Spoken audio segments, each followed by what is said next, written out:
everybody. What is happening? This is Blair Johnson with Badass Records podcast. And it is the, I think 9th of January, somewhere in there when this drops. Today is, part 2 of the aftermath of Storm Blair here in Kansas City. And so to all my KC folks, hope you're safe and warm somewhere, and your driveway's shoveled, and all that good stuff. And you're being safe and smart out there if you're navigating the streets. Pleased to share with you all that this week is episode number 152, and my guest is Jason Adams of Supplemental Sound. Find his stuff at supplementalsound.com or at Supplemental Sound on Instagram. And his stuff is worth checking out for all of your Kansas City music insights, concert reviews, articles, and culture. This podcast airs Thursdays. You can find it where you stream or on YouTube. Everything, of course, lives on the site, which is badassrecordspodcast.com. And as usual, I need guests, so hit me up. If you're in the area, live in the area, gonna be in the neighborhood, and want to chat with me about your story and some of your favorite records, badassrecordspodcast@gmail.com is the means for doing such. Appreciate you stopping by. Hope you enjoy the show.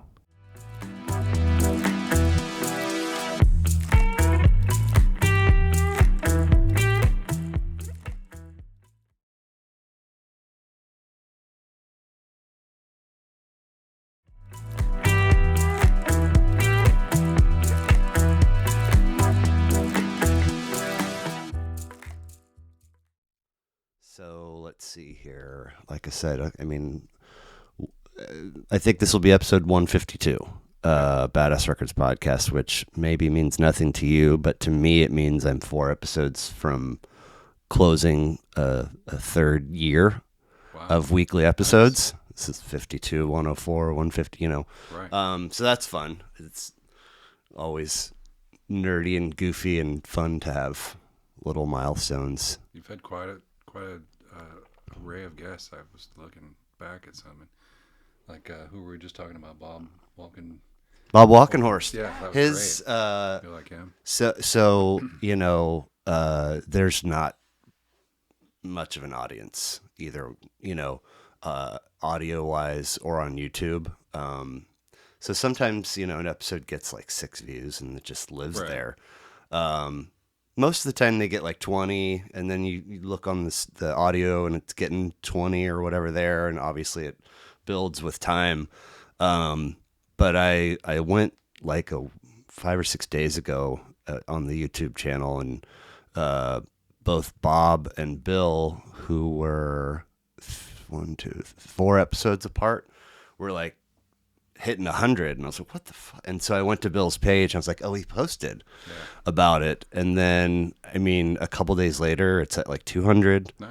And Bob's is. And I don't see that he has shared anything about it. But Bill's is chugging along too, so every once in a while. A couple of years ago, I had a dude who he's in advertising. And I think his website is called mayonnaisecommercial.com, because there's a saying or a whatever in that world that, it's just another mayonnaise commercial, like the work that you do. But he had he was going to a film festival, and he had this feature piece in it. And it wound up that his episode aired like the week of this thing in Wichita. And so when it launched, like I looked at it in the morning at 6 a.m., it already had 34 views, and I was like, something's wrong. Like, what's going on? And then all of a sudden it was at 500. Wow, nice. And I think it was just because he was at part of a thing, and maybe people were Googling him. I don't know. But yeah, it's funny when, a Bob or a Bill all of a sudden just, yeah, exactly. But anyway, so 152, Jason Adams. Yes. and Amy with two E's is on the couch, Yes. but out of camera by choice. Supplemental Sound. Yes. Thank you so much for being here. Fascinating Instagram bio. Kansas City music insights, concert reviews, local artists, music culture, weekly articles, and this thing was birthed how Yeah. and why? I would say that goes back to 20 years ago. I was living in Albuquerque, New Mexico, and I was really I've been a tech for 33 years, so and I was really into music back there, and I worked. The people I worked with had more than one person had a band that they were in, so I would go to their shows, and so I took my love of tech and my love of music and the people that I worked with and made a website, reverbradio.com, and Okay. started streaming internet radio. Now, so I was promoting the local bands, and yeah, and it kind of it became a little bit popular there. That was back in 2003. 4. Okay.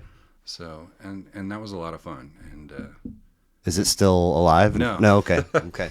and so I just loved what I was doing, but I had kids and I ended up moving here to Kansas City shortly after that, and then just life and all that, and I never got around back to it. But her and I, we've been together now, I would say 3.5, going on 4 years, and we just have a love of concerts, and we're always going. We probably go to 2 a month at least. Nice. On average, I would say we go to 2 Okay. a month. Favorite venues? Oh, Knuckleheads is my favorite. Okay. Wow, that's hard to choose. I love Knuckleheads. Yeah. I hadn't been there when I was younger, and it's just such an experience. It is. Yeah.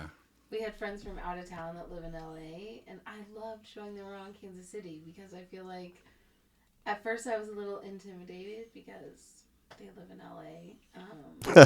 Right. But then I'm like, no, like Kansas City is legit. And Yeah, so, we have some great venues. Yeah, they love Uptown's Knuckleheads. another one we like a lot. Okay. Well, we both are like we're journaler kind of people, and so we keep a journal. And what I was doing was staying after the shows and getting my picture with the bands here and there as I could, and we're printing them out in this little bitty fun printer from my phone and putting them in my journal. I was like, this should be a website. So there, we played around with coming up with a name for it for a long time, and I think her and I both came up with Supplemental Sound.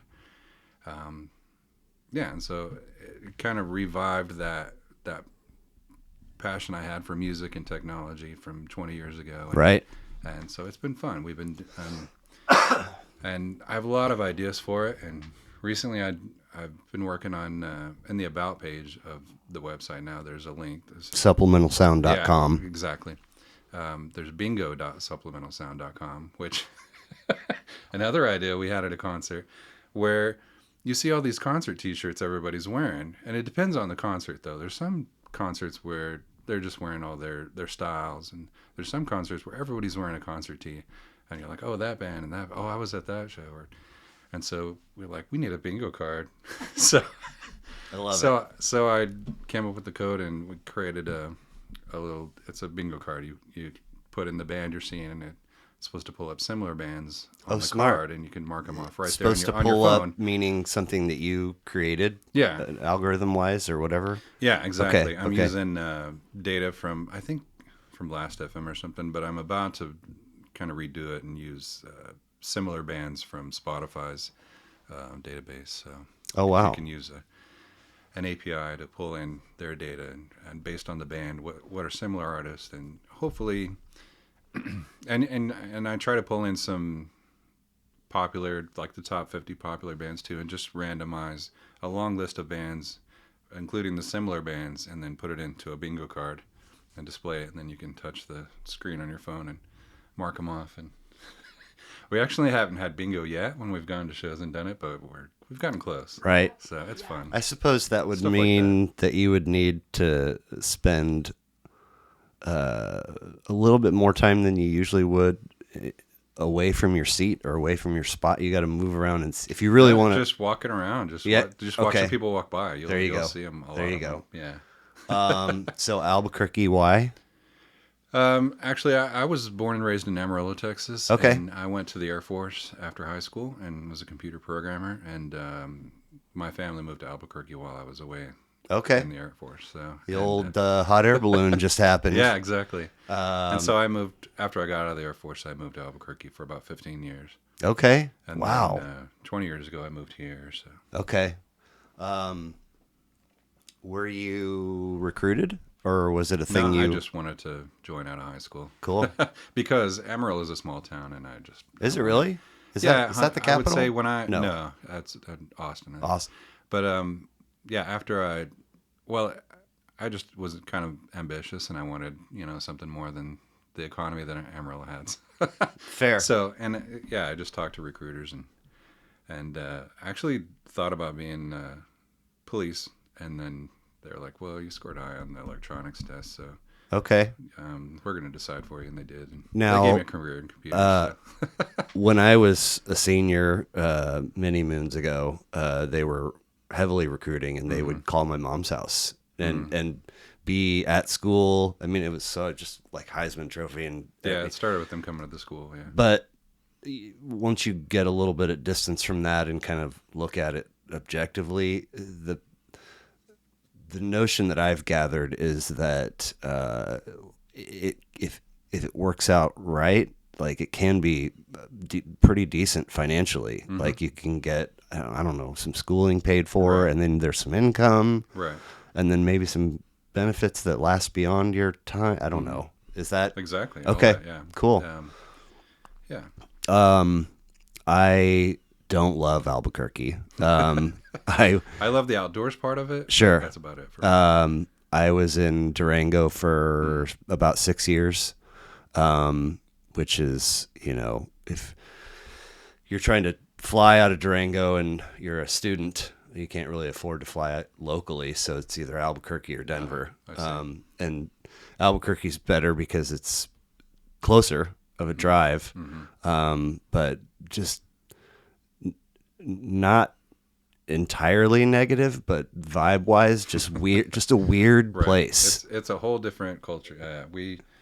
My family's still there, my mom and Okay. my siblings, and so we still go back once or twice a year. Yeah.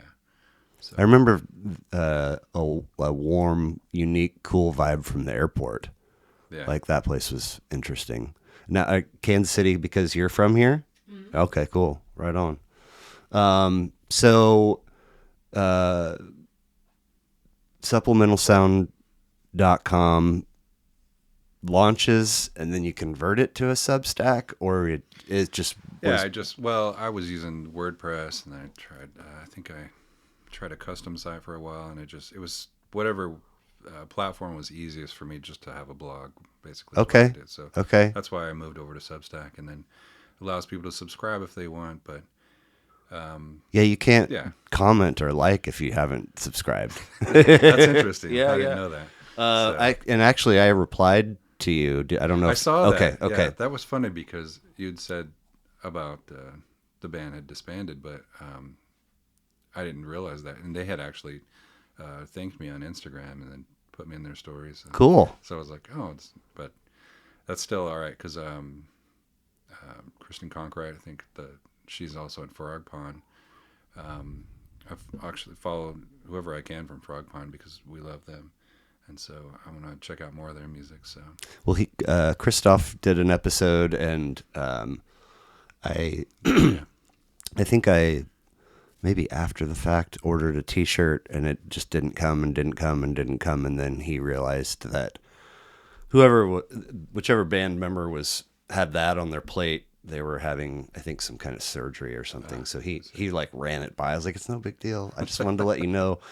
And I sensed some frustration on his part, but he's also like one of these dudes that, you sit down, it's like, oh, dude from M-Line Twist, and it's like, no, I'm in 6 bands. Oh. It's like, okay, I don't know how you do that, but yeah, they had just had their last gig, and he's already got another outfit, Yeah, once you said that, I started looking, and yeah, he followed me, and then I saw that he has a new band, and then I saw their posts. If you read their posts, they're like, "This is our Bye for Now show." And so Right. I'm like, "Oh, Right. okay. Well, they're not an up and coming band." Yeah. And then So, I reached out to Frog Pond many moons ago, mm, and a long time went by, and then a female was like, "Hey, sorry, yeah, let's do it." And I was like, "Cool, these are the steps," and that was it. I've never, but maybe someday. So I didn't know that. I thought if you were doing a Substack that it lived on Substack. I didn't know you could have your own custom domain. yeah. So and you have to pay $50, and then you can use your domain name. Oh. So I just moved it from whatever I was hosting with WordPress, and I just Okay. pointed Okay. it at Substack servers. So I've had 3 blog projects, all on Blogger. One of them was me and 2 college buddies from Durango that the 3 of us were writing, and I started this funny little Pete Rose one for a time, and when he passed away, I went to it to grab a link to share with somebody, and then went to the blog project with the 2 other buddies, and it's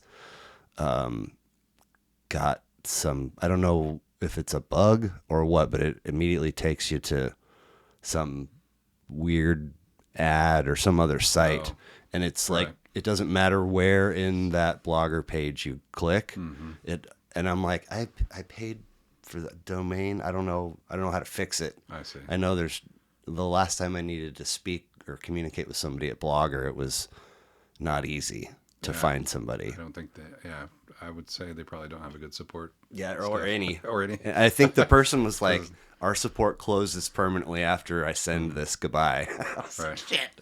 So I got to figure out how to fix that, because there's years of really good writing on there that I would love to live on. But Supplemental Sound on Instagram, you got the Substack.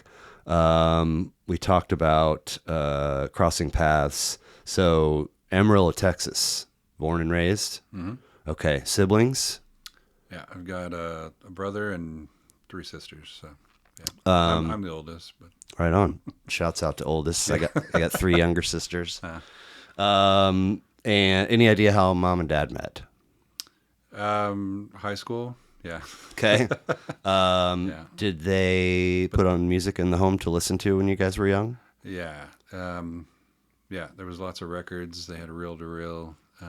Yeah, definitely. Reel to reel. Yeah, I had to sit there and think about my 5 favorite albums, and that brought back a lot of memories of sitting in the living room and listening to all their records. So, and I like vinyl because of that, probably still today. So, You own and yeah, I've got about 100 between the 2 of us, but I recently joined vinylvynl.com, I think it is. Okay. And so I get a monthly subscription of $3 a month, and then I think pretty much every concert we go to, I'm buying one if they've got one available. So. Do you choose the 3 a month, or do No, they? it's just I Wow. like the randomness of it, and then every time we go to a thrift shop, I'm scouring through Sure. what the old stuff. There's a lot of records from the '60s, and they're in poor shape, but they're fun to clean up and listen to. Have you received any through that subscription that you didn't care for, and if so, do you? So far, I've only had 2 months worth. Okay. Of vinyl, and I've gotten 6 so far, and I've liked all 6 of them. Nice. So, Do you think that you would part ways with one if you didn't care for it, or just keep? Okay. Definitely, yeah.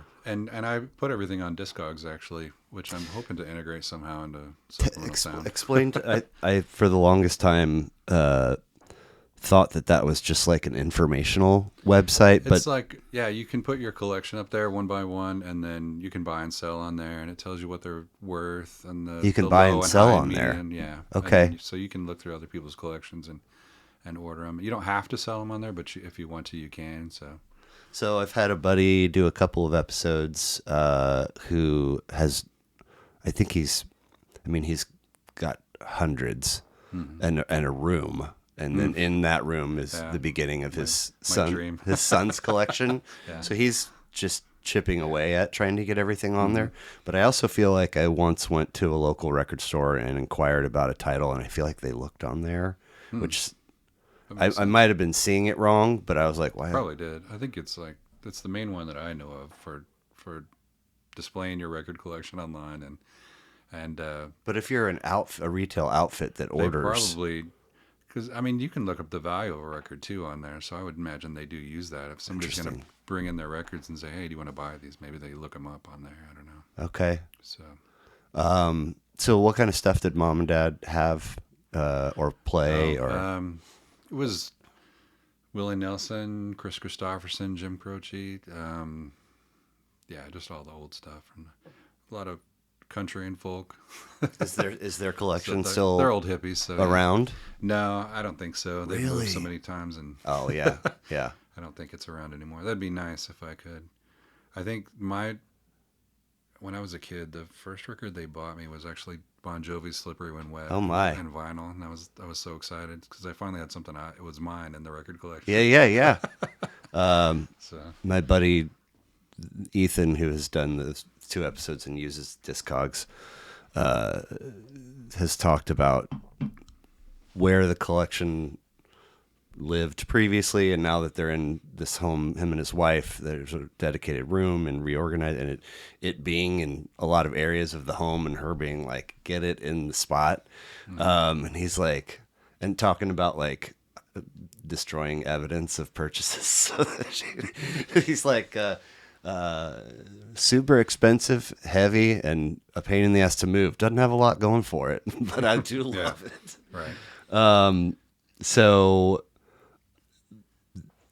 Slippery When Wet is gifted to you, and that's Yeah. your first, I think so. Yeah. and they chose it for you? yeah, I don't know why.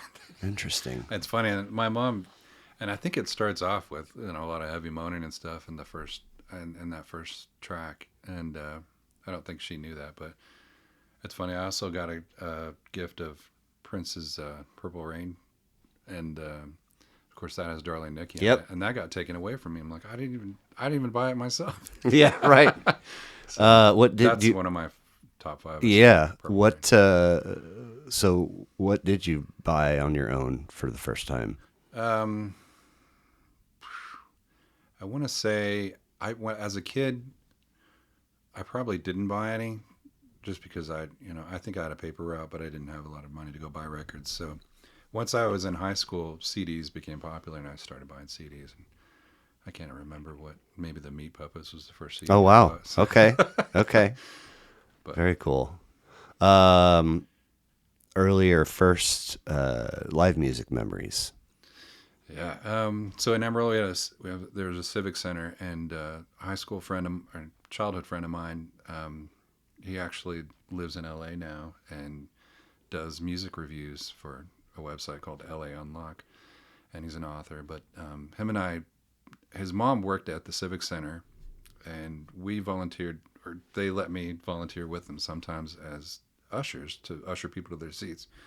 So as a kid, I got to see a lot of shows, a lot of pro wrestling, stuff like that. And I remember seeing like Reba McEntire and I don't know what else, but it was fun and got exposed to concerts, without, again, we didn't really have the money to go to concerts, but I got to go to them for free since I was ushering people. And yeah, Metallica when I was 16 was one of the biggest first that I went to without working, and it blew me away. And I was already like an 80s metalhead as a kid. Right. So I mean, I'm 51, so I was born in early 70s, but yeah, just to see Metallica just blew me away. And Poison, Cheap Tricks, and shows like that back when I was a teenager, and never looked back. I've always just gone to concerts. Nice. I couldn't even tell you Sure. since I was a teenager. Right.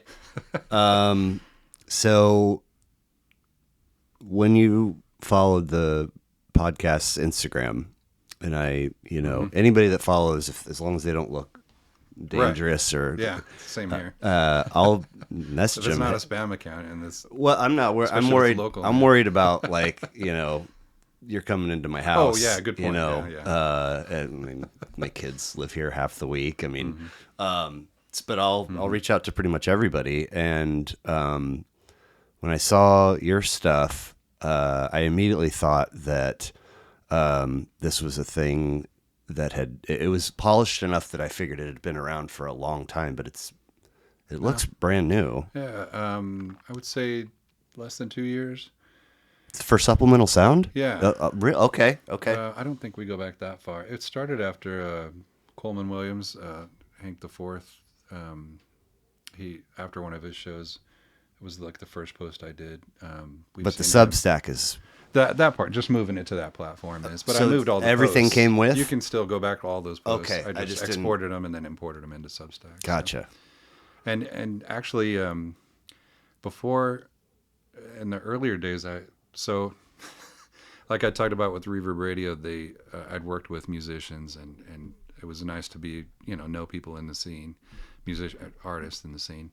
Well, my son is actually now 20, and he's a musician. Well, he's a local unsigned rapper, Okay. trying to make his way. Sure. And his friends are as well, and so we've gone to some of their shows, and it's fun. It's so much fun. They put out some good music, and I started interviewing them, and then so that was nice to put on there. And so if you go back several months, there's some interviews with him and his friends. But Okay. he goes by the name Raw Mercy. My son does, but Raw Mercy? yeah, 6'7". Oh, sorry, he's gonna be tall white guy doing rap. It's kind of funny, but he's great. He has a great stage presence, and I'm really proud of him. But yeah, so that's what. Is he recording? Yeah, he's got his music on all the platforms, and he does shows like 3 or 4 times a year. So What does he use gear-wise? Do you know? He's got a microphone. I think it's similar. I can't remember what brand, but he just uses Mac and uses I want to say BandLab or not BandLab. Maybe that is.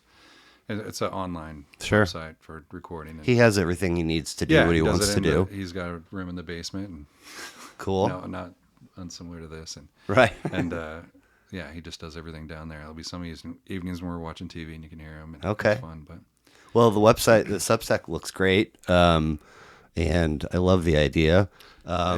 Sorry, it also came from, and then at one point I saw iHeartLocalMusic.com, which is based out of Lawrence. Yep. And I was like, well, they're doing the same thing, but they're just all about the Lawrence venues, Sure. and musicians there, and I'm like, well, heck, I'm not really stepping on toes here because I'm just focused on Kansas City. Right.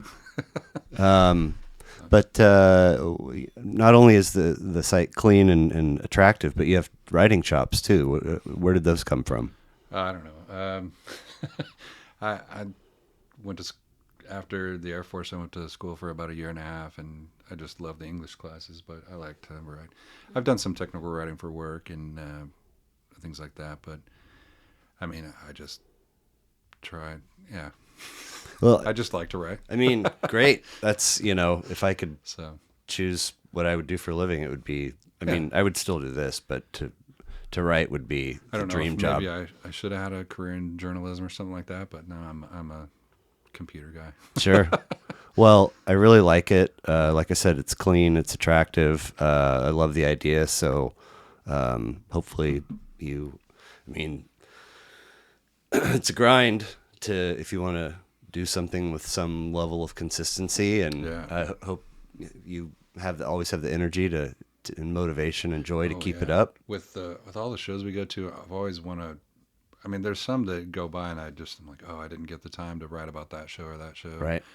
But I still will post a picture or two on Instagram, even if I don't write a whole review about it. But yeah, I've got lots of ideas, and I've been trying to post Mondays, Wednesdays, and Fridays. Oh, wow. Lately, so the last few weeks. Now, will you, every time you post, do you then post on social as well? Yeah, just to kind of announce it. Sure. That's what I started doing the last couple of weeks. How did you land on 3?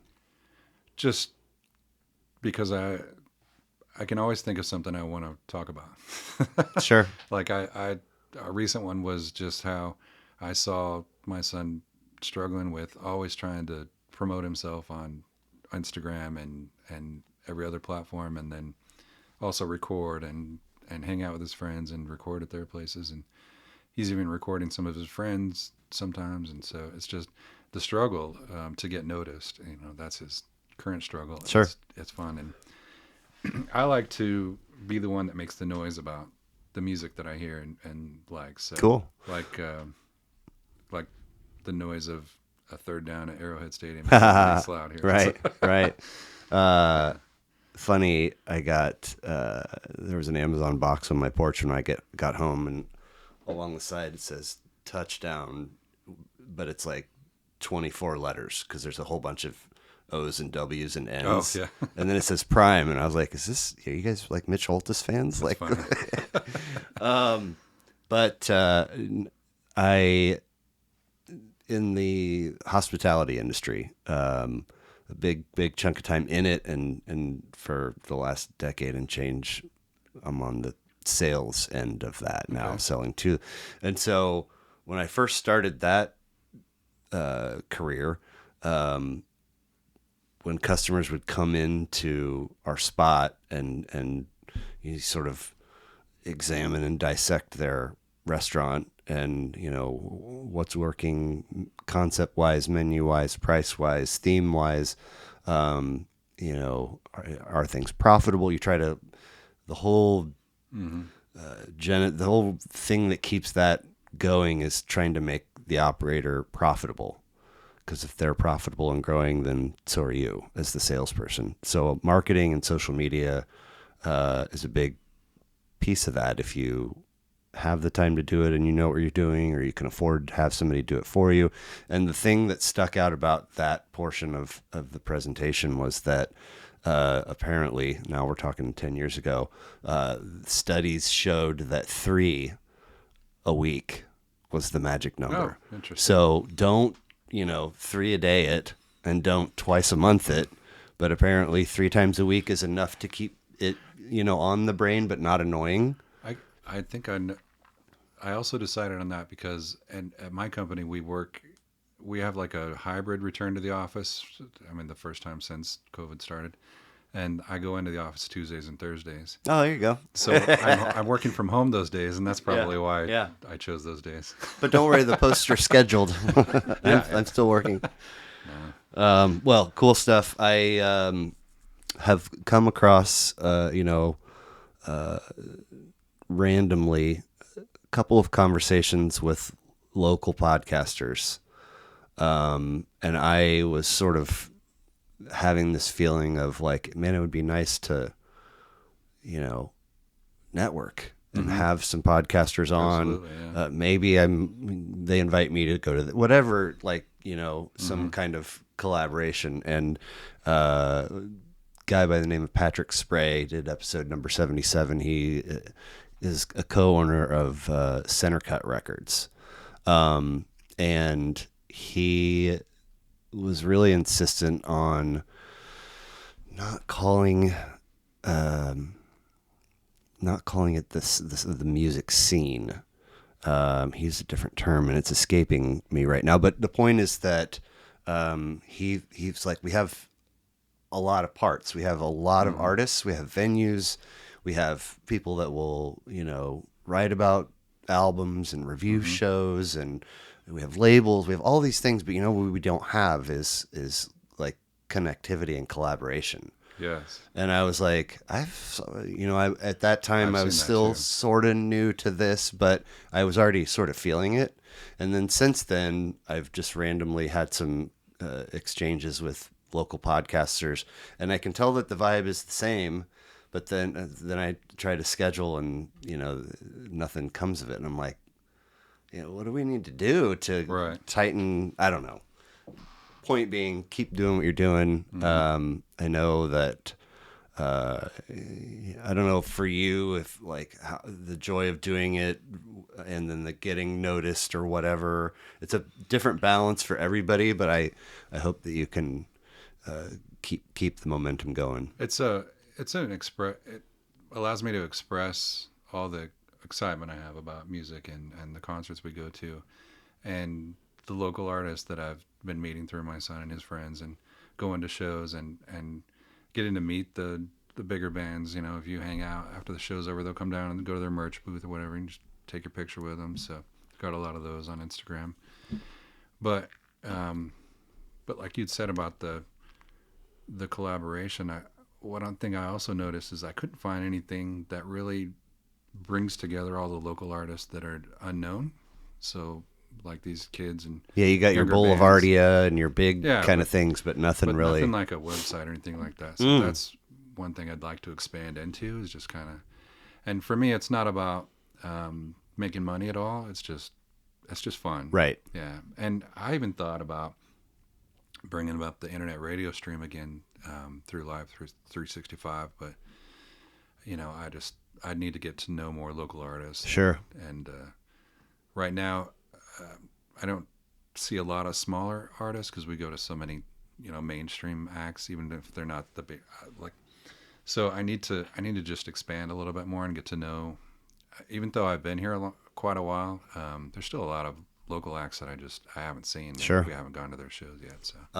Are you familiar with Sid Souter? Mm-mm. Sid, Too Much Rock. Mm-mm.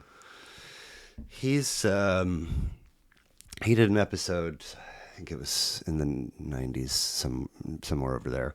So toomuchrock.com, he does similar-ish, like reviews. Mm-hmm. He does a podcast, and he photographs shows and he blogs about them too.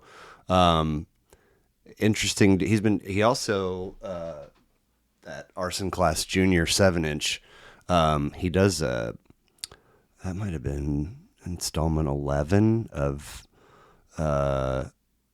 Too Much Rock single series. And so he puts out a single of a local band's track, but then he picks a track for them to cover, and that's the B-side. Okay. And he almost proudly admits that he loses money on all of, but he's trying to build, point being, whenever I see him post, and obviously I don't see all of his posts, but whenever I see him post, and he it's all right here, I know almost none of the acts, right? Unless Unless I've stumbled across them in some form of doing this. Mm-hmm. So it might be a source to turn you on to. That's a great idea. Yeah. Smaller undergroundish, right. Stuff. And we've gone to Westport Bowery to see some shows with these guys, and there's so many that will go on stage, and Westport Bowery is going to be we love a week from tonight. Oh, really? Yeah. Nice, I nice. I like he was like 10:29. I was like, I already have a due. Oh, then that's the 22nd. Yeah. So yeah. Yeah, my son and his friends usually do shows there, and the guys organizing the shows are friends, and they all come over to the house and hang out, and it's nice to know them. And so I need to go to I haven't been to I think they're called Howdy and Farewell. There's another little couple of venues. Sid told me I want to go there and see some of their shows. He was shooting a show at Farewell the night and I was like, what's Farewell? You know? And then I was like, oh yeah. That did seem a little familiar. And even like Bill Brownlee, I mean, he's always posting little acts here and there, and here's this act over here and this. I don't know. It seems like some of them are like in shopping centers. He just catches music everywhere he goes. It seems. Yeah. And so I'm just like, I need to. I'll get there. Yeah. Yeah. Well, I will say this. When Sid and I were talking, I think perhaps pandemic affected his ability to keep that series alive. Mm-hmm. So that was a cool thing that you did. And then he reached out and he was like, hey, I'm bringing it back. Can you get these guys in? And I was like, oh, and so we sort of scrambled, and then I had to turn around and get it out they did a full length release party at Sister Anne's. And it ended up working out timing wise. And I really, it was a tiny bit tricky to get the dude, to give me his information and then to set up a date. And then, so all the ones that I've got recorded, I got to push, no big deal. We made it work. And at the end of it, I was like, that's what I'm talking about in terms of like collaborating and doing, because his initial message was like, I know that you usually book a little ways out, and so if it doesn't work, it doesn't work, but I wanted to reach out to you first before I go. I don't know who else he was going to go to, but I was like, that's cool. Like, more of that, Right. generally speaking in the city. So, well, thanks again for being here, and for sending me a great list. There's many legs to the stool of what this thing is, and one of them is shedding a sort of lifelong musical snobbery, like the words Bon and Jovi put together. Just like nothing upsets me more than being in a bar and somebody puts on "Living on a Prayer" and everybody fucking sings along. I've seen them in concert too. Yeah, okay. I did find a sort of a cure for that unhealing wound, though, and it's a meme that somebody put together that says, "Don't you think the guys from Bon Jovi are a little bit closer to being there than halfway by this point?" Definitely. They're all gray haired. Yeah. So I just roll through these by release year, if that works for you. Yes. So 1973, Dark Side of the Moon. Yes. Pink Floyd, 8 of 15, 10 tracks, 43 minutes. Mm-hmm. If memory serves, the only other time that this has made somebody's list was episode 4. Wow. And this was so green back then that we didn't even talk about it. But it's because she's also a musician, and so we played some of her original stuff, and somehow The Wall came up and Yellow Brick Road came up, but we never really dove into this. I mean, they don't get much more epic than this one. So, I mean, top 3, top 5 all-time best-selling albums, right? It lived in the charts for. It was the first time I heard "Great Gig in the Sky." Just the emotion of that song. I mean, it carried over to me. It made me emotional. I was like, "This, yeah." I love the whole album. So yeah, I mean, I say this all the time, but I kind of was raised on oldies and then moved into classic rock land and stayed too long, to the point where there's a lot of classic rock songs where, like, the riff that most Creedence tunes start with, I'm like, turn it, like I've just heard it too many times that it's, so by the time I'm beginning my Floyd deep dive, I had heard Money so many times, and it sort of became like, that's what Pink Floyd sounds like. And then, Us and Them got plenty of written. It's like, but okay, that's the vibe that and then to listen to the whole thing, I was like, what the fuck is this? If I had a least favorite on the album, it'd be Money. Yeah, just right. Probably because it's overplayed, and I'm like. However, just poking around, getting ready for this, there's a lot of interesting pieces of equipment and techniques that they were using to get that, like, register tilt and the tearing of the paper. I think I watched a documentary on that. Yeah. Okay. So let's see here. There's, a ton of stats about this record. But allegedly it propelled record sales in general. Interesting. Like the existence of the release of it lifted the whole, what else? 14 times platinum,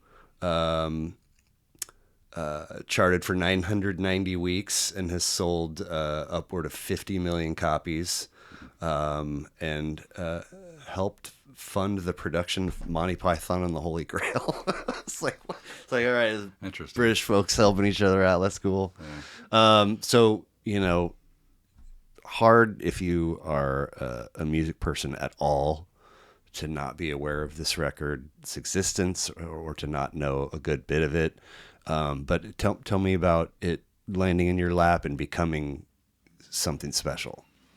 I think I'd heard it plenty as a kid, but it was when I went to the Air Force at 17, and one of my first roommates was this guy. His name was Mac, but he was a Floyd fanatic, and so it was a forced deep dive of the entire collection, and so I just really started listening to them more and more, and that all the classic rock stuff, and and kind of shifted away from all the 80s metal that I had latched onto. So it was nice. And I just, like, yeah, this is great music. So I don't know. That's when I really got into Floyd. And Okay, some of that. so you are quasi comfortable in saying that you know the whole catalog well. I wouldn't say, I mean, I've just listened to it.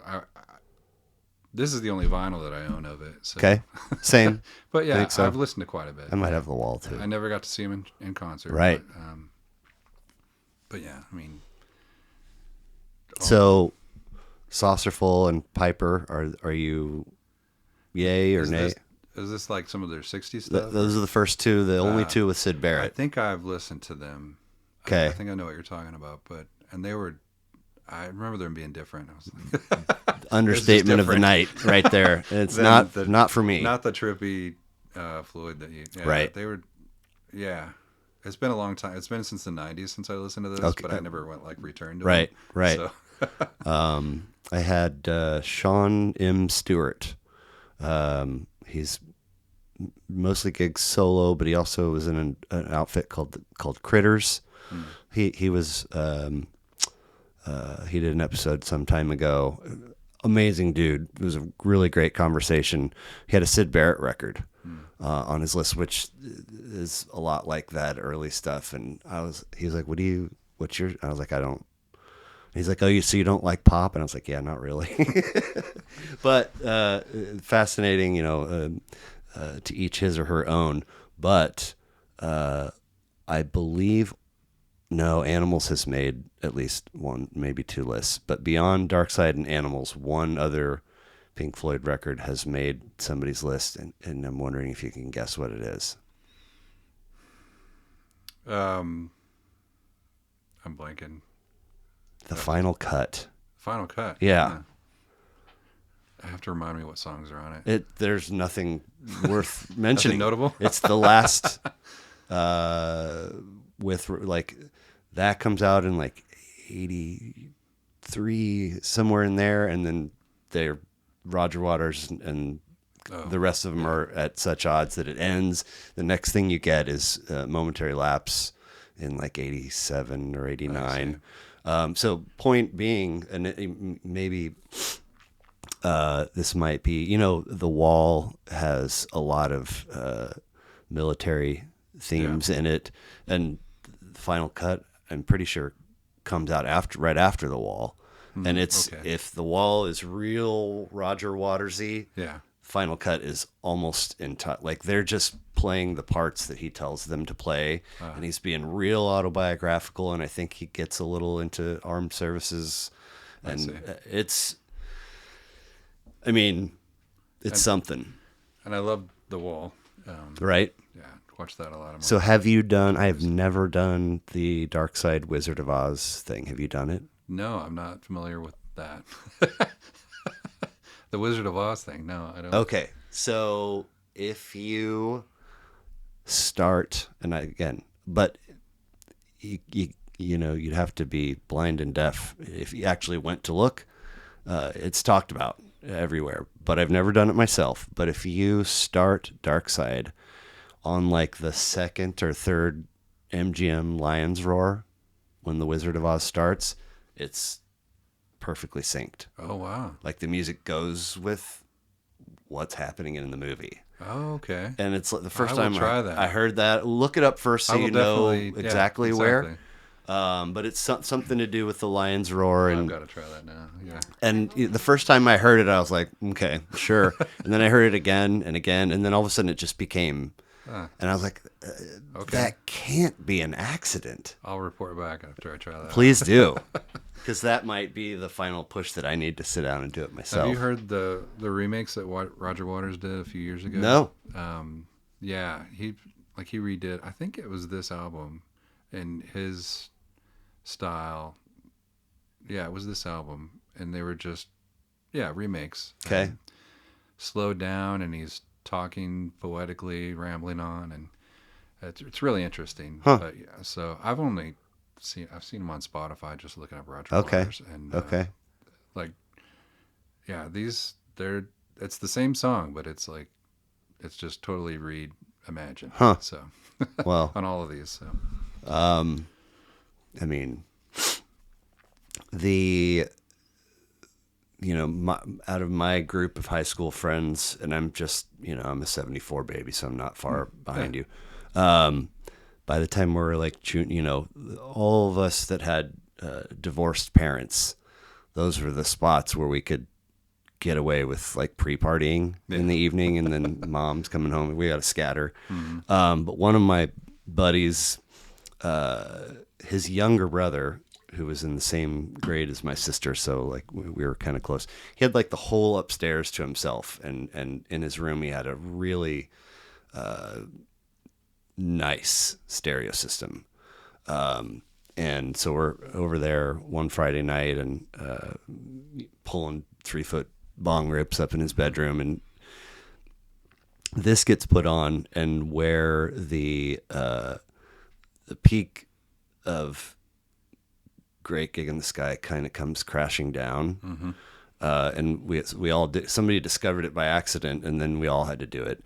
But right where that is happening, and I think there's some very faint piano keys happening, but this voice goes, "If you can hear this whisper, you're dying." Have you heard that?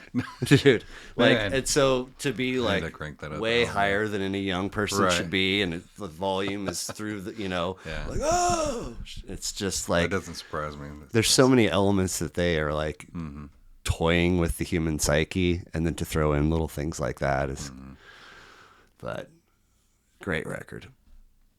So we jump 11 years forward to Prince and the Revolution, Purple Rain. Let's see here. 1984, 6 of 39 for Prince. 9 tracks, 43 minutes. I can't read my own writing there. Oh, I know what I'm doing. I'm making notes where I shouldn't be making notes. Going from England to Minneapolis. And did you know that Prince had 39 records? Oh, I've heard he has a vault of music unreleased. Wow. So that's crazy. But, yeah. Have you seen the Chappelle's Show skit where they go to Prince's house? No. So it's really good.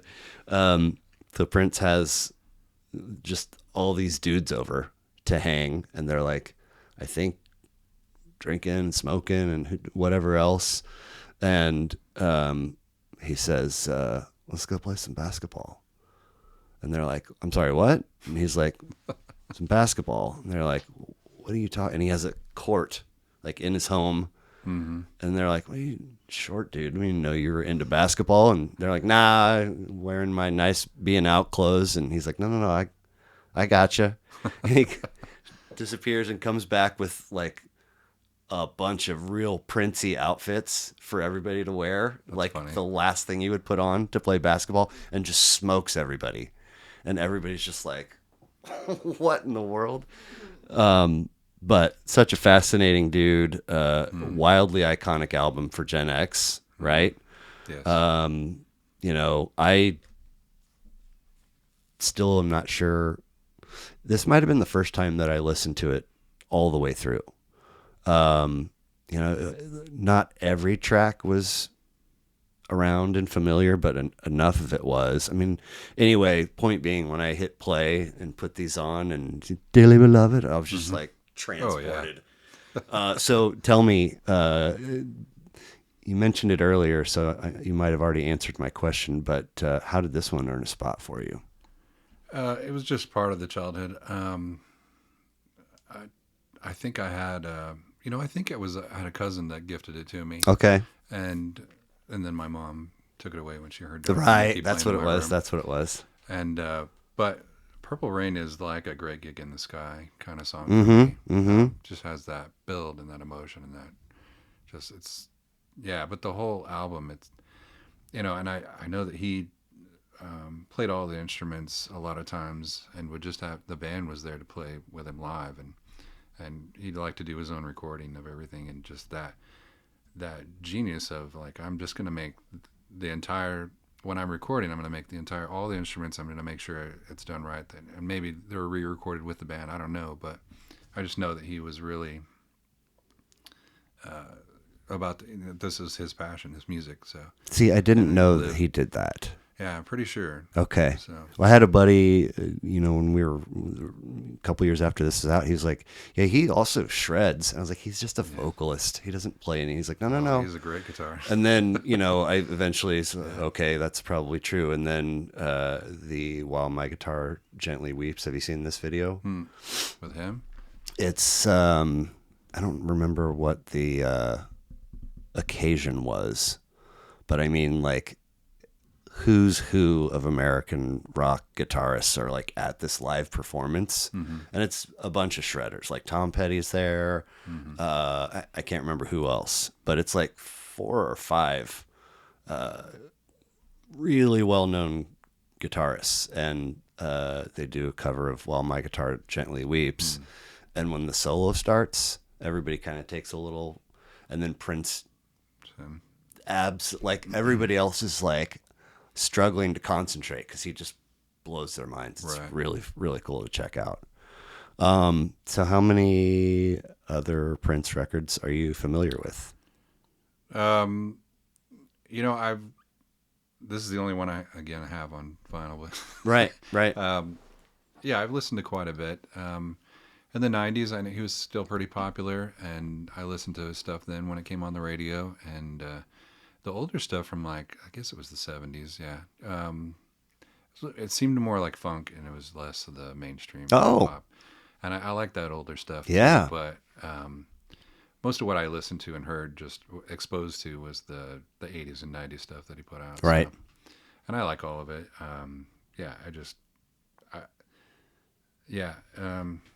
Good music. Yeah. Any one in particular that you might recommend to check out beyond Purple Rain? I don't know the name of the album, but the Diamonds and Pearls. I think it was the early 90s. Diamonds and Pearls is a single or track on it? Exactly. Okay. I don't know if the album's called that or if it's just one of the tracks. Okay. But, it's just really, I was just exposed to it a lot, listened to the radio a lot back then. That's when I first was in the Air Force. I was stationed in Hawaii for 3 years and then Korea for a year. So, and I remember we had a radio station, Radio Free Hawaii, and I think it was kind of like the 90.9 The Bridge here. It was commercial free, and it was just like they just played every genre, and it was fun to listen to. It wasn't just your typical kind of radio station. So, right. And they played a lot of Prince like that. And I remember, until 1999, it was funny. Cause you could go to the mall and they had little voting kiosks or just kind of like a ballot box, and you could write the top 5 songs that you loved and put it in the ballot box, and then the radio station crew would go around and collect them. So I did that, and one day I'm driving around and we picked a ballot from Jason Adams, and here's 1999 by Prince, and I was like, oh, it was so great. I happened to be driving my car, listening to the radio while they played it, so it was fun. Yeah. Very cool. So my musical love is Fish. So far, I got 82 shows under my belt. Nice. Both my kiddos are named after them, or songs. They've got probably 16 or 17 under their belt if you count the in utero ones. Right. And interestingly enough, there is an Electrolux vacuum cleaner on the cover of this record because the drummer will do vacuum solos. It's more, he still does it from time to time, but it's more of, the 90s. And he had a collection of songs like Honey Love Ya,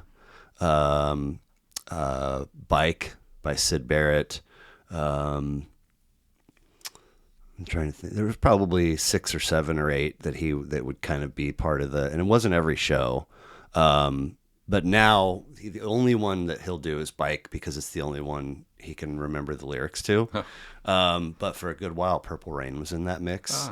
And, it's funny because he'll get out from behind the kit and get the thing, and the guitar player jumps on the kit, and they bring him up. In fact, they bring him up to the front of the stage to a sped up version of Argent's "Hold Your Head Up." Do you know this tune? No. Hold your Sorry. head up.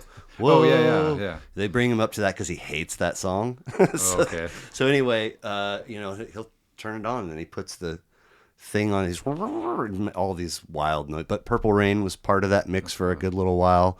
And then in 2017, I think it was, they did 13 straight shows at Madison Square Garden with no repeats. And every night was themed with a donut, that like a local Philadelphia gourmet. So I went to 2 of those shows, and one of them was powdered. So you got a whole bunch of like snow and cocaine and white themed Right. song. And the other night that I saw was jam filled. So they, that's kind of their deal. And they jam anyway. I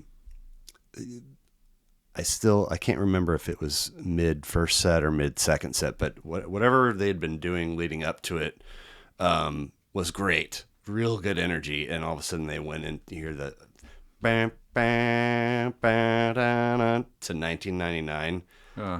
I was like, the roof is actually going to come, because everybody went absolute. It was so much fun.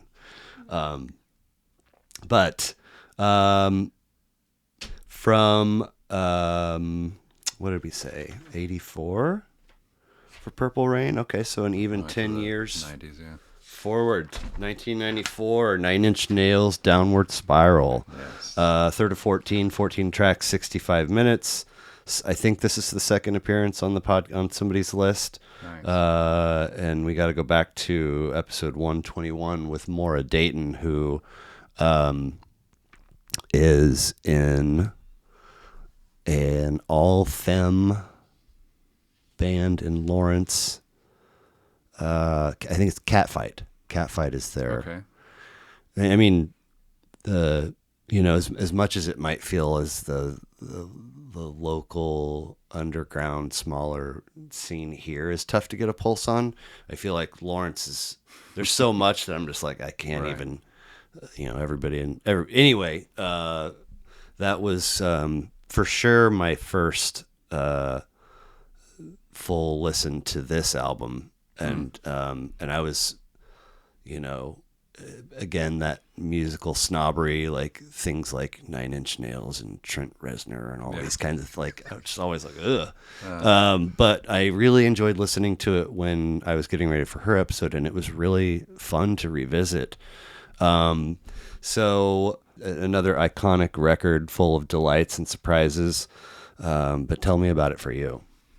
Yeah, I think when I was 16 or 17, I had listened to, I had the CD of I had like the album before this, and just loved the intensity, being loving metal and all that. So industrial is great, goes hand in hand for me, and I was in. That's when I was in Hawaii in the Air Force, and just 18, 19 years old, and going through first adult relationships and them not working out, and this album is like one of those that it has so much emotion, and I guess sneakily. I'm more of the vibe of the music kind of guy, and there's just the vibe is like, it takes you through.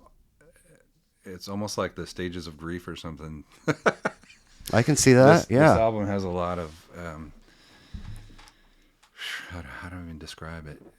It's just raw. Yeah, you can sit there, and if you're down or mad or sad or anything, you can just listen to this from start to end, and I don't know, it just feels like empowering, and like you're not alone, and it's it almost feels like the lyrics and the music is, especially the genius of Trent Reznor, that I will say is the sounds that he does, and the background, and under the main sound that he puts in there. It's just this awkward, uncomfortable, like you are when you're feeling all those different unhappy emotions, and it just, Scratches those some itches you. I would say there were some nights I was having some bad nights, and I would put this on and my headphones on, and just everything was okay. So even though it's a it's a dark album. So Agreed. But the first both times that I've listened to it, pleasantly surprised by it not being what I thought it was. Industrial and metal being lumped together, where my mind went so many years ago was that's probably not very accessible. That would be I wouldn't like it, or it would be too tough to get through. But it's really impressive, especially the track sequence. Everything. Not that I've listened to it out of order, but it works the way that it's laid out. I agree. So good stuff there. Let me see the track listing one more time. There was and of course Hurt. Hurt. Okay, remade by Johnny Cash. Hurt, which somebody asked Trent if what he thought about Johnny covering it. Do you know this quote? Oh yeah, he said it's his song. That's now. Johnny's song now. Yeah. Yeah. There was another track on here, The Becoming Ruined or Closer Much. Maybe it's not this record, but it might be. I feel like it was. Anyway, there's a Trent or a Nine Inch Nails record that when he turned it in to the label, he just, sorry, I had to. Like, this is probably not going to be what you expected, and you're probably not going to listen to it and imagine sales upon sales upon sales. Tough shit. This is my record, and here it is. I can't remember if it's this one or not, but I love that. That sounds familiar. I think you're right. Okay. So we sort of stay in that same vein-ish, or maybe not. Metal. 2006. And by the way, interesting that you talked about being an 80s metal person, and listening to Prince and some of the funk, and that's a pivot, a significant pivot to go from metal to that sort of stuff. But it makes sense if, just down the road a ways is the Downward Spiral. Like that also, in the same way that the track sequence works on that record, it tracks that you would land on Nine Inch Nails and enjoy that record. Sure, yeah. So Eat Me, Drink Me, Marilyn Manson, 6 of 12, which includes one from this year. I didn't know he was still making music. He is, yeah. But it's 11 tracks, 52 minutes. So I said, ever have the feeling where you made a scarcely informed judgment that you later had to edit or recall? Probably based only on what he looks like and the, buying or the living in of the, what did he do? He bought somebody's home, or lived in the home of somebody that was a serial killer, or he did something strange way back when. But anyway, so again, it's like file in that's not for me, or it's garbage or whatever. But so I've never sat down and listened to Marilyn Manson. Understandable. Prior to this, not everybody's. So, but I found this really enjoyable. And it's one of those things where it's like I'm still sort of reconciling the grave leap to judgment versus and to be honest, if I would have put this on back then and listened to it, I probably would have been like, this is not anything worth spending any time on, because I'm not the same person I was back then. But so tell me about your introduction to Marilyn Manson and the significance of this record, please. I think it was, I want to say 1996, back when we still had music videos on television. I saw a music video come on, and it was a remake of Sweet Dreams, which they did back then. And I was like, who is this band redoing his Meaning Eurythmics? Eurythmics? Okay, yeah. I was like, what the heck? And so I had to deep dive him back then, and it was 96. And he had the album Antichrist Superstar back then. And I just listened to it, and I recognized that the music and the lyrics, he's a shock rocker, and he wasn't doing anything different, in my opinion, than Alice Cooper or David Bowie. It seems like he borrowed from them, actually. Sure. Iggy Pop. So those kind of on-stage personas, and I've only seen him in once, and it was about 20 years ago. What was that like? It was in Ozfest, actually, that came to Albuquerque. So he was just one of the bands before Ozzy came on. So what was the vibe of that crowd like? Ozfest? The crowd that was there to see Marilyn. Oh, well, it was just it was all metalheads. Yeah. Yeah. Yeah. Yeah. And, I mean, he was only on for, I want to say 6 songs, but just one of the, wasn't, I think Audio Slave was after him or something like that, but it was, an Ozfest, like a Lollapalooza, just a bunch of bands, 2 stages. Right. Funny story, I was at the second stage watching, I can't remember who, and I look over and there's this tall guy standing next to me, and like right here, and I look back and I look again, and it's Johnny Knoxville, and I'm like, I just nodded to him, and he's like, nods back, and I'm like, it was him, and I'm like, wow, that was just, that's cool. A little surreal. He's tall, huh? Yeah, I think it's he was interesting for you to say. I'm 6'1". Yeah, think he was a little taller than me. So. Yeah, but so I just kept listening to Marilyn Manson throughout the 90s and then into the 2000s, and I will say I don't agree with his lifestyle choices, and I know he's got a ton of lawsuits against him, and for just being a kind of an abusive person. In his relationships. Manipulative and abusive, and that's and being sued and all these civil suits.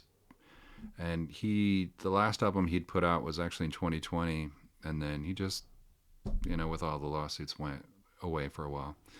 And he just recently started touring again, and I think he has an album coming out next month. So so it's not out yet. No. Okay. The 22nd, I think. Okay. I was looking, and he's got three of the songs out now. So and it's I like him. It's classic Manson. His music is very. I think once you get past the shock of it, and the crap that he's singing about, it's like you want to Antichrist Superstar. I mean, this is going to turn everybody off, but there's a lot of love songs in there, and there's a lot of addiction things and just anti-establishment things. Sure. And the themes in his songs are all themes I'm like, yeah, I totally get that. I get that, and just mental illness kind of things here and there, different albums, and so I celebrate his art. Sure. Yeah. His output. Yeah.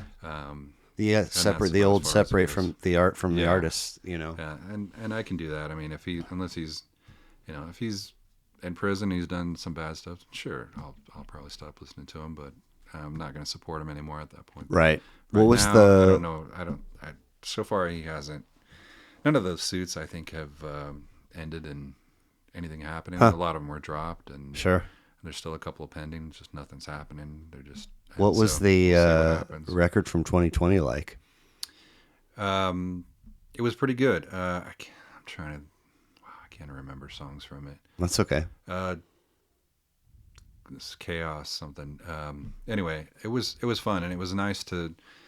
He's one of those artists that I think sometimes he goes a few years between releases. So, but he had Mechanical Animals back in the late 90s, and that was one of my favorites also. And it was just kind of this. It felt like you were on painkillers while drinking, and you're in this haze, and you're listening to this kind of industrial, and it was just, I don't know, just listening to it, you get that vibe, and so, I don't know, I think the music is something worth listening to, just to get past the shock rock stuff, and sure. what he's, Agreed. He's just trying to push your buttons, yeah. Yeah. But he's talented too, right? yeah. I mean, in terms of, here's the finished product. This is my album for this one. I mean, not everybody can do that. It's good, polished music with great lyrics, and the guitar and the drums. I mean, everything about it.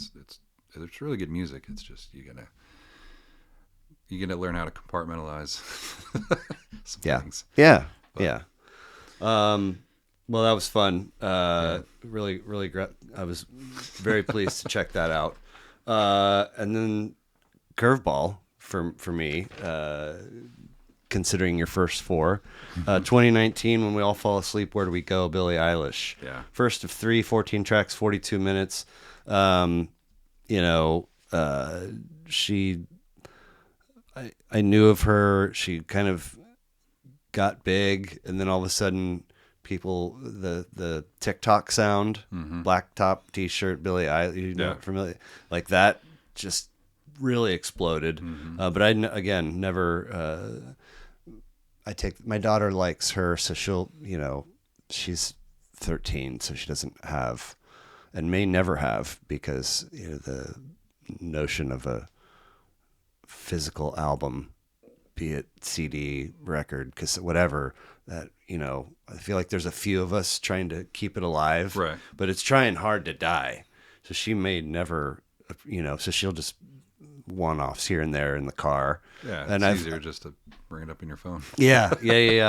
But you don't get the liner notes and the smell and all the artwork and the fun little. Anyway, so how'd she wind up on your radar? Actually, that was back in 2019. I'd moved in 2014. I moved back to Albuquerque for a few years, and then 2019 I came back here again. Just a little back and forth between Albuquerque and KC. Sure. But I've now spent about 15 years in each place. So about the same amount of time that just under what I spent in Amarillo. So those are my three main cities. There you go. When I came back here for a job interview, and it took about a month to go through all the interviews. The job I'm at now, I've been there 5 years now, and I was driving around doing Uber Eats deliveries, for a little extra cash while I'm waiting for this job to go through, which it did great. But she came on the radio, I think. It was Bad Guy, and I was like, is that the boo-doo, boo-doo, boo-doo-doo-doo? Yeah, I think so. Yeah, and very, the bass very in catchy. and I happened to be in a car that had great bass. It was a rental car because mine had broke down, and I still wanted to, pay for the rental car and still keep earning money. But yeah, of course. I was a hustler back then. Just the grind of whatever it takes. And it was like, that was just one of those songs that, like all the others, and it just hit me. I'm like, who is this? And so I started listening to this album from start to finish repeatedly. And then I learned, and I've always had this dream of being able to be a music producer and create my own beats. And I'm not a lyricist. I can't do that, but it's the melodies and you're a writer. Yeah, I know, but still. You just pivot 1 millimeter. It's the rhyming that gets me. I'm like, who says they have to rhyme? That's true too. Not all songs do exactly. So, maybe the storytelling of it is the part. And then I started watching YouTube videos about her brother Phineas and the way that they made their music in the bedroom, and just so I got the software on my laptop and I started playing around with it and trying to make beats. Yeah, and I have some here and there, but I haven't had, with all the different things I want to do. It's just one of those things that's on the back burner. Sure. But, and I bought some equipment and microphone and little MIDI keyboards and and a lot of fun stuff. But yeah, I just very passionate about both of them, Phineas and Billie, their talent and their music and the way that they find sounds. Like I think one was they were at a crosswalk and it was the sound, it was the little beeping the crosswalk signal was making, and they put that in one of their songs. It's just amazing kind of stuff like that. Yeah. Which we recently did that at a local age show. We saw them recently, and we were at a crosswalk, and I was recording it thinking I would use it later. Nice.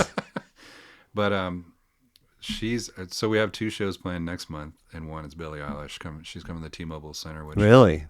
I usually don't do a lot of T-Mobile Center shows because they're always $150 to $300 for a seat. I mean, it's too expensive. So, but this one I wanted to go to, so we did get a couple of seats for this show coming up on the 16th, I think.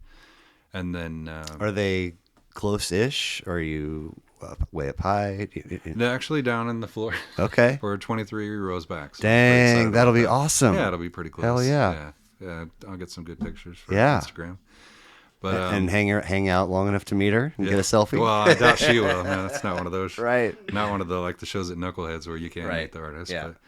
But, and then a couple of days after that, on the 19th, there's In This Moment, which is metal, kind of, I want to say goth metal, but In This Moment and Chem Dracula, they're playing at, I want to say, Uptown or something like that. Okay.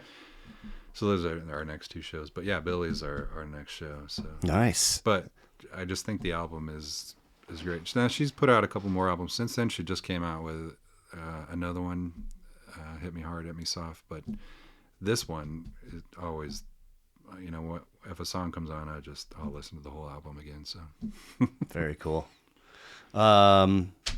So let's see here. We went from the UK to Minnesota to Cleveland to Canton to LA. Great list. Thank you for sharing it. So the purpose and the vision of Supplemental Sound is some mix of passion and enjoyment, and if it ever developed a following or became monetizable, great. But I'm doing it regardless of that stuff, right? Mm-hmm. Okay. Yes, Cool. and to help eventually, I'm working towards. I just want to help promote local, kids that aren't seen, nobody knows it. 'Cause Right. It's so hard to get noticed. So. Yeah, for sure. I love it.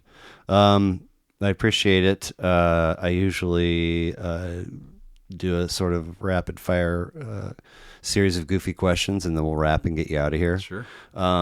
Now, a lot of these, I have a bank of questions that I choose from, and sometimes I pull. So, but however, I've got the 5 that I chose for you, but I got to throw a 6th in there, just to harken back to the bingo thing. Okay, yeah. Okay. All right. So, true or false? It is okay to wear the T-shirt of the band whose show you're going to. Of course. Yeah, it's okay. I mean, the majority of the people will be. So, yes. Fair. So, what I always say to that is, do you? If that's what you want to do, go ahead. However, I know you're a fan of this band because we're here together. Right. So, what else you got? Who else are you into? We usually wear it in other bands. Right. We do. I love just if it's you turn ahead and maybe somebody checks that band out later, or if you see another fan of that band and they give you a thumbs up in the beer line or whatever. Mm-hmm. I love that. We saw them in St. Louis, Metallica, a year ago, and since then, here in KC, somebody's come up to me in Target and said, "Hey, I was there at that show." So. Nice. Nice. All right. So lunch with anyone, dead or alive, you're choosing. Who and why? Wow, lunch.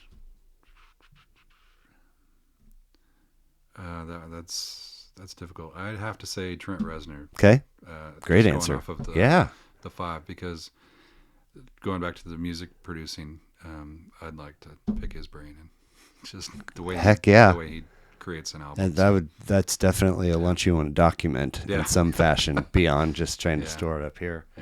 Yeah. So if we can imagine or pretend that we all have a personal and a professional bucket list. Mm-hmm. Say you're given all the necessary resources to hammer out your number 1 on each. What are they? Personal and professional. Mm-hmm. And sometimes they're one and the same, but sometimes they're not. Yeah, actually, professional, my own web design consulting business, maybe. Cool. Even doing a 100 days of posts on LinkedIn side thing. What is this? 100 days of posts Well, on... so I'm on LinkedIn for professional wise, Right. and my boss and I both we're doing this challenge where you have to post 100 days. We're only doing it on weekdays, but so for 20 weeks, you have to post every day, just anything on LinkedIn. And so I'm doing a journey of building servers on the Amazon Cloud, AWS, and that's something I do for my job anyway. So just the process of starting from beginning to advanced stuff, and so that's kind of fun. But yeah, but retiring and traveling and doing that on the side, consulting small businesses, creating websites for them, that would be my bucket list, so that I can have some just side income and we can travel and go to concerts. But and then personally, it goes along the same thing. Once the kids are a little older and we can, get an RV and just travel around the U.S. and go to concerts. That's the personal bucket list. So they kind of complement each other. Very nice. Cool. So this is one of my favorites. However, the way that I have worded it often casts this notion of regret. And that is not the intent. Now, if you want to go to that place with it, fine, but that's not. So you're given the ability to visit your past self at any age of your choosing. What age are you choosing, and what are you saying? I know that one. I mean, I could instantly answer that one. Back when I was 18 and I was new to the Air Force, I had a roommate. He had tickets for this band, and he's like, I'll just give you one because I don't have anybody to go with. And I was like, I don't know them, so I don't want to go. And I wanted to go, just go drink with the other guys. Right. And the band was Nirvana, and it was 1993, so they were only around for another year. So I missed my opportunity. Wow. I would say, hey, go to the show. Hey, man, just check it out. Yeah. You can leave it intermission if you don't like it. It's a regret thing, but yeah. Okay. This one also causes occasional confusion, but you're aware that at one time there was a television show called Fear Factor. Yes. Hosted by Joe Rogan. Yes. It's sort of reality TV where you got to do all these I used to watch it, gross Yeah. challenges. Now, I'm not talking about the show. I'm talking about in real life, what would be the absolute worst Fear Factor thing for you to have to suffer through? Not necessarily something that was on the show, just like your biggest heebie-jeebie kind of thing. I guess it makes me think of what am I afraid of? Right. Yeah, so I don't know if it's from all the concerts or being around jets and in the Air Force, but I have tinnitus, so I have loud ringing in my ears. Hearing loss, just not being able to hear, just taken away. Do you put plugs in at shows? Should. Dang. At the local H show, it was harsh on our ears. It was at the Rhino, and man, they had it turned up so loud, our ears rang for a day or two. Wow. And I regretted it. And we saw people at the show with earplugs in, and I was like, damn. Yeah, so it's a should, especially with my hearing. So yeah, not being able to hear the music, that would be. Did you ever come across anxiety. Johnny Got His Gun as a book when you were in high school? It doesn't sound familiar. Dalton Trumbo.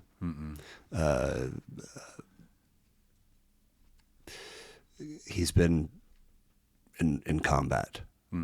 And I believe, I can't remember on the limbs part, but I think that he perhaps lost all four, but was also blind and deaf. And so the whole book is him trying to tell a person to kill him. And just because, like, what is the fucking point? Like, you know what I mean? Like, sounds like One by Metallica. Is they base it on that? Maybe that they actually might have. Yeah. I'd have to Sounds throw it in the Google machine, but crazy. Please complete this. The world would immediately become a better place in which to live, if only.